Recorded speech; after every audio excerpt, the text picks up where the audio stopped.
A Bahia é o estado com o maior número de imóveis tombados pelo IPHAN, o Instituto do Patrimônio Histórico e Artístico Nacional, atrás apenas do Rio de Janeiro e Minas Gerais. Mas parte desse patrimônio está com a estrutura comprometida. Em alguns prédios, barras de ferro seguram as paredes. O Centro Histórico de Salvador tem o maior conjunto arquitetônico do Brasil colonial. A paisagem é formada basicamente por monumentos, casarões, museus e igrejas, construídos entre os séculos 17 e 20, durante a transição do estilo renascentista para o barroco. Eu sempre tive vontade de conhecer por conta da história, da questão cultural, de toda a diversidade que tem, que vem da afrodescendência. A Bahia é o terceiro estado com mais bens tombados pelo IPHAN, o Instituto do Patrimônio Histórico e Artístico Nacional, atrás apenas do Rio de Janeiro e Minas Gerais. Mas na capital baiana, parte desse patrimônio está com a estrutura comprometida. Em alguns imóveis, barras de ferro seguram as paredes. Nós temos muitos imóveis na cidade do Salvador, espalhados pelo Brasil, em estado deplorável de conservação.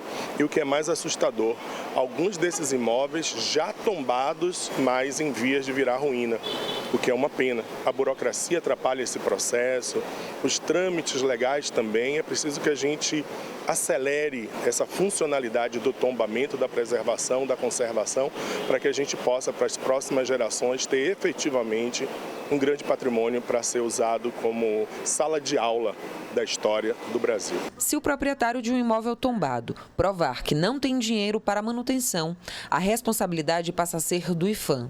A preservação não se restringe apenas ao valor financeiro, mas também à riqueza histórica. Desde 1937, o tombamento se transformou em legislação federal.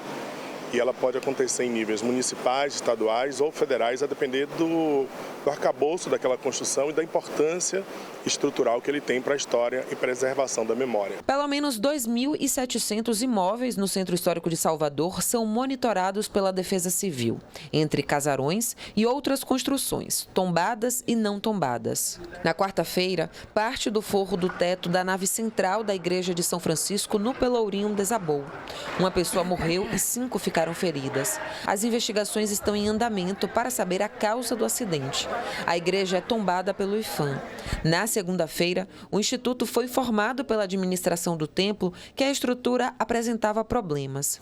O Ministério Público Federal emitiu nesta quinta-feira uma recomendação ao IPHAN e à igreja para que façam uma vistoria técnica, escoramento e retirem os escombros.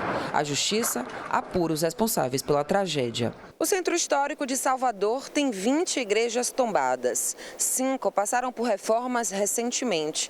Mas, segundo restauradores, essas construções antigas precisam passar por vistorias constantes, principalmente por conta das madeiras que forram os tetos e ficam danificadas com o tempo. Na maioria das vezes, nós deixamos os nossos monumentos chegarem a um estágio quase de ruína, que às vezes eu chamo de pacientes terminais, para então começar a abrir os olhos e dar início a um trabalho de restauração. E com isso, corre-se o risco de se perder uma parcela importante do nosso patrimônio histórico.